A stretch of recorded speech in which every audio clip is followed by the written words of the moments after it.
Bonjour et bienvenue à tous à ce premier cours de la série Introduction à la théosophie. Aujourd'hui, nous parlerons de la théosophie, brièvement de la société théosophique et des théosophes. Nous aborderons aussi la question « Pourquoi devrais-je étudier la théosophie et ou faire partie de la société théosophique ?» Vous allez sûrement remarquer que je paraphrase souvent. La raison est que je ne tiens pas à réinventer la roue. Le but de ce cours n'est pas de creuser en profondeur certains sujets, ni d'essayer de trouver de nouvelles théories, mais simplement d'apporter, sous la forme d'une vidéo en français, des bases de connaissances et de vocabulaire qui aideront celui ou celle qui le souhaite dans sa démarche. Théosophie. Ce que cela signifie. Donc, première paraphrase tirée du site de la Société théosophique internationale et traduite en français. Le terme théosophie vient du grec théosophia. Il est composé de deux mots, théos, Dieu, Dieu au pluriel ou divin, et sophia, sagesse. Théosophie, par conséquent, peut être traduit comme la sagesse des dieux, sagesse dans les choses divines, ou simplement sagesse divine. J'aimerais ici ouvrir une parenthèse.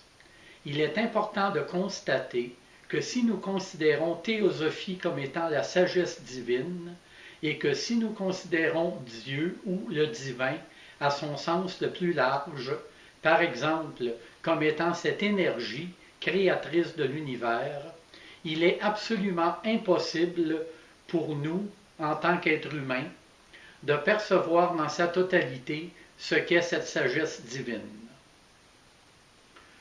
Nous ne pouvons que travailler sans cesse à améliorer notre perception, nous permettant ainsi d'approfondir notre compréhension de ce qui est. Aussi, pour terminer cette parenthèse, j'insisterai sur le fait qu'en tant qu'être humain, aussi avancé sur le chemin spirituel que l'on puisse penser l'être, nos perceptions ne peuvent être que parcellaires.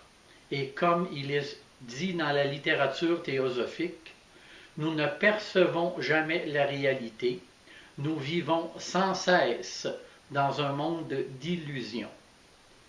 Certains diront qu'il y a peut-être des exceptions.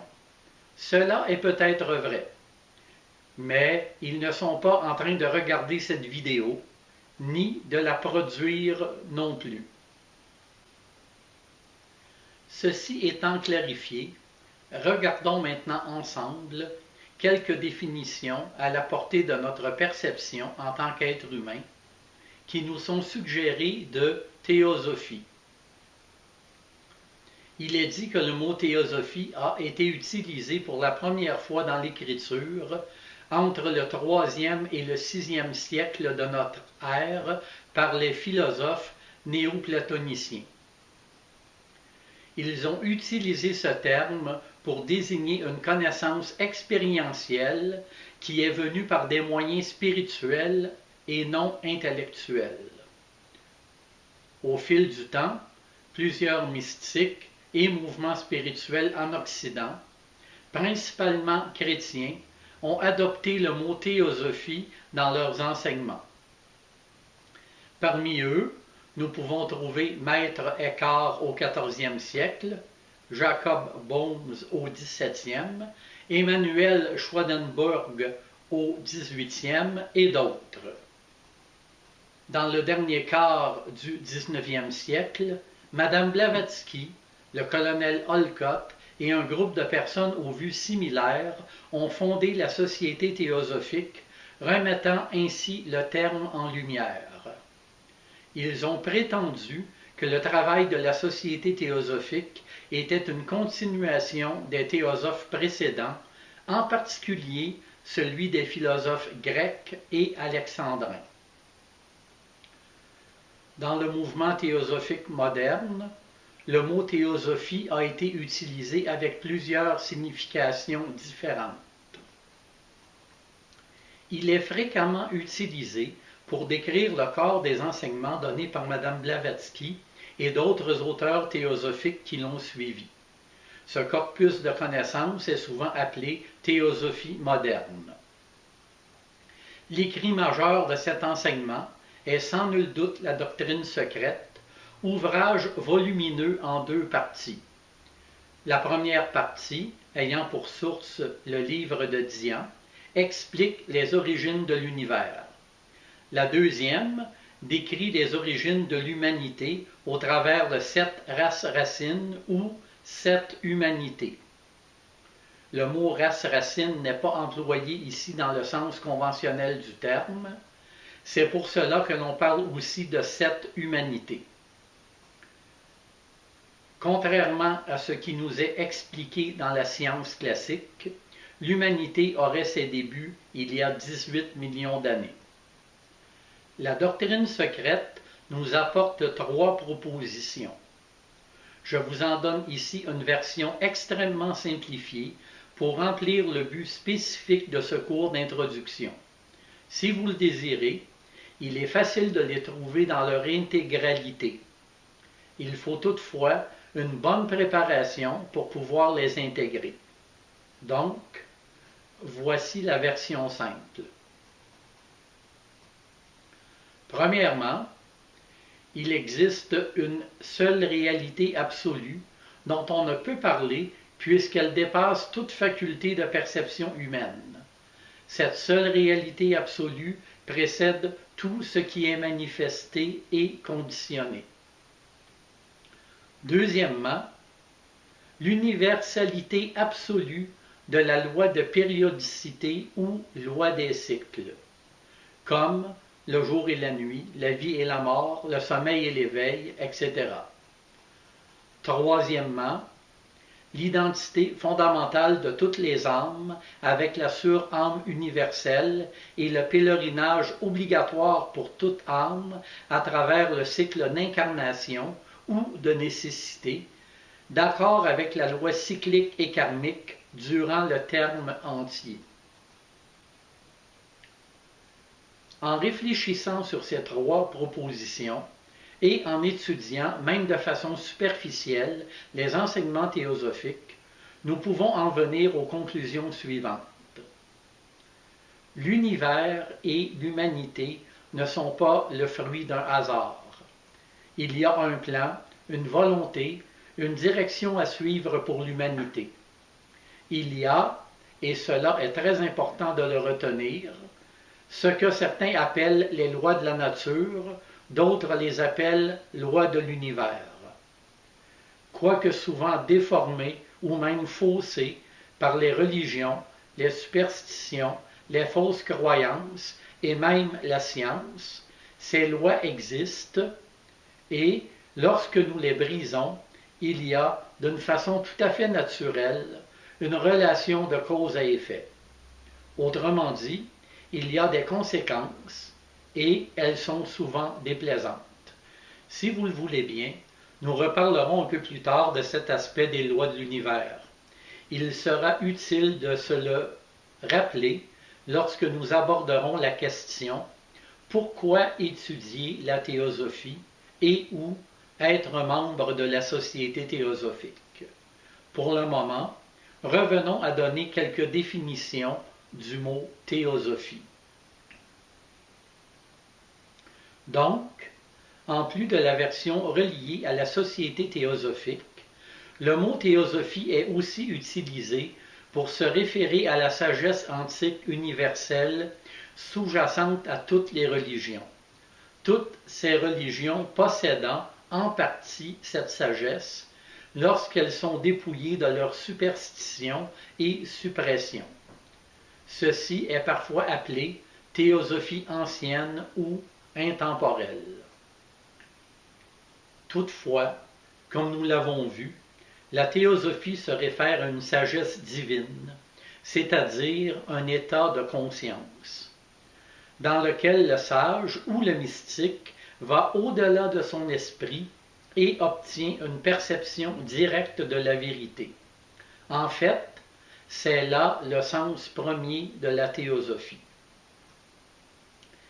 Il est fondamental de faire cette différence cruciale entre l'étude intellectuelle et la pratique quotidienne de la théosophie, que cette étude ou pratique soit faite avec la société théosophique ou quel que soit l'outil extérieur à soi que l'on utilise, car ce ne sont là que des moyens d'atteindre la vraie théosophie ou illumination spirituelle.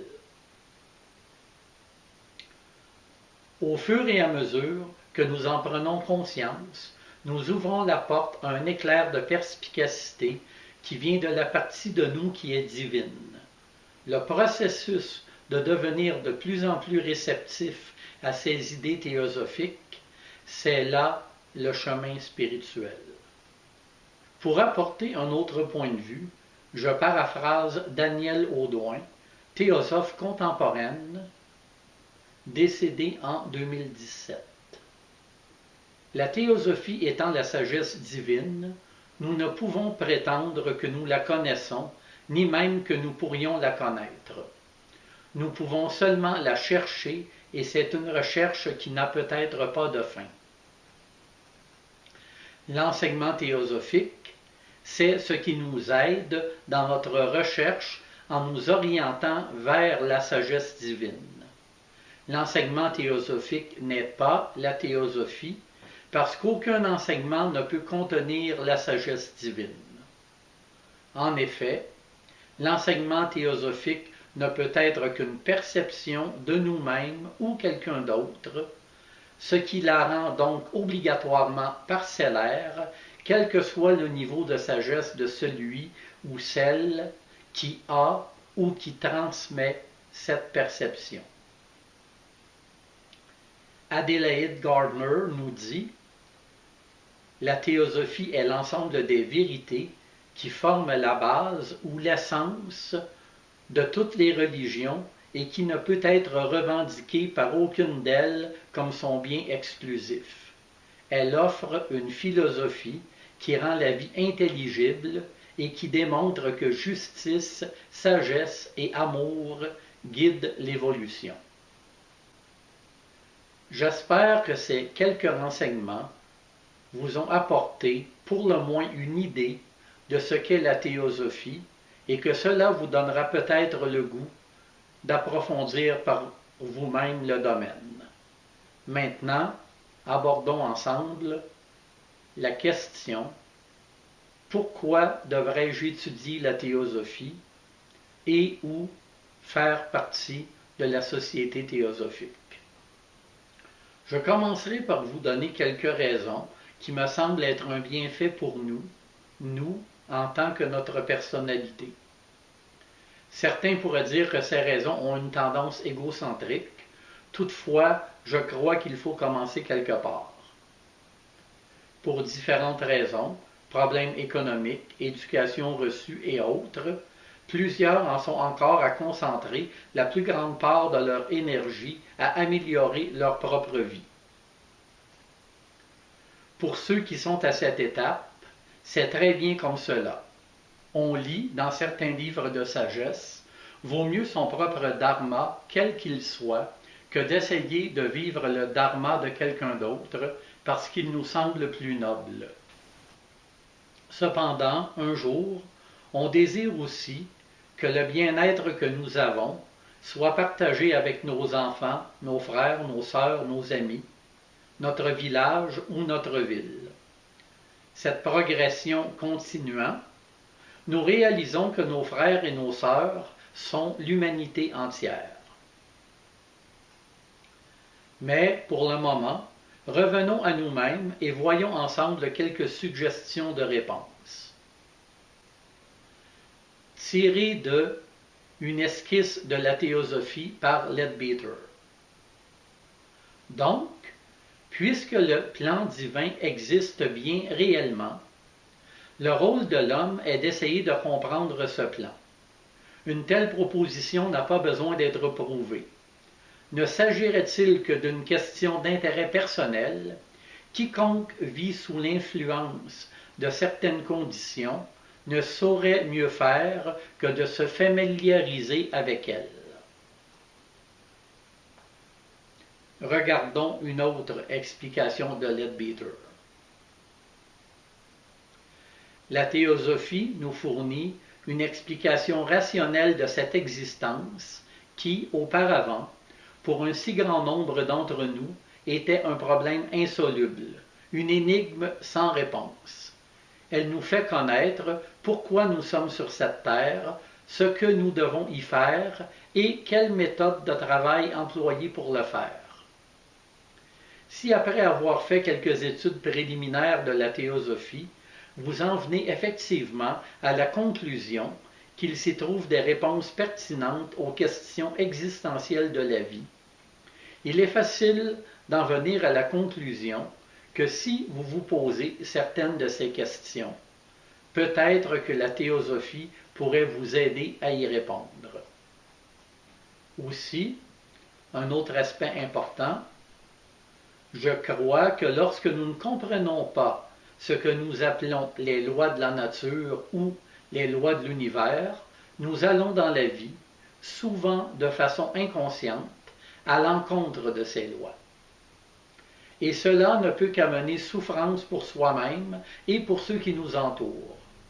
Donc, je pense que pour tous ceux qui considèrent qu'il y a de la souffrance pour eux-mêmes, leur famille, leurs amis, etc., l'étude de la théosophie est un excellent moyen de comprendre la cause de cette souffrance et, en comprenant la cause, la souffrance diminue et cesse éventuellement.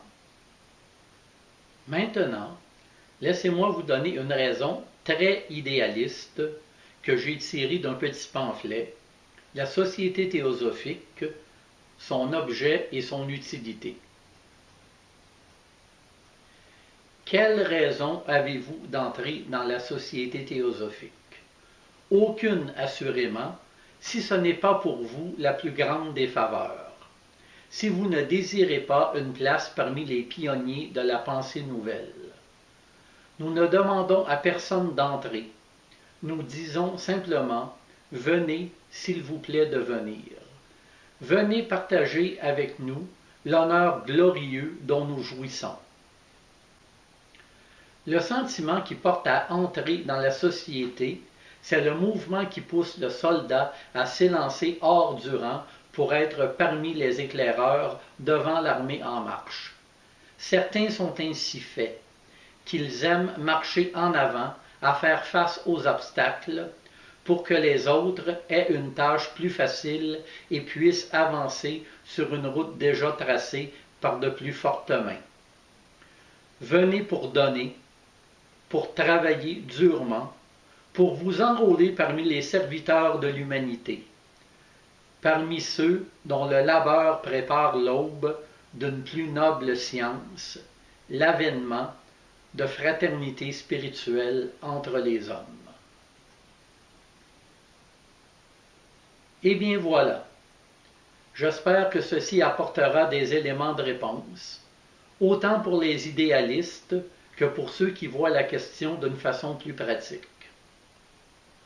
N'oubliez pas, que ce soit l'opinion de l'idéaliste ou de la personne au sens plus pratique, nul ne peut prétendre posséder la vérité. Donc, quelle que soit la raison pour laquelle vous voulez étudier la théosophie, si elle est sincère et en accord avec cette idée de développer un noyau de la fraternité universelle, elle est valable et mérite d'être approfondie. Maintenant, pour terminer, parlons un peu de la société théosophique et des théosophes. Je me contenterai de dire qu'il est assez facile de trouver une définition ou une description de la société théosophique en allant sur un de leurs nombreux sites. Que ce soit le site de la Société internationale, qui vous apportera une vision globale ainsi que des informations sur les grands buts, ou encore en allant sur les sites d'organisations nationales ou même locales, ce qui vous apportera des informations spécifiques sur la façon de travailler de chacune de ces organisations. Très simplement, nous pouvons dire que La Société théosophique est un regroupement de femmes et d'hommes qui étudient et appliquent au meilleur de leurs possibilités les enseignements théosophiques. Je parle ici du corps des enseignements apportés par Mme Blavatsky. Quoique la Société théosophique soit une organisation, donc il y a évidemment des règlements, la seule condition d'admission est d'adhérer à ces 3 buts. Premièrement, former un noyau de la fraternité universelle de l'humanité, sans distinction de race, de credo, sexe, caste ou couleur. Deuxièmement, encourager l'étude comparée des religions, des philosophies et des sciences.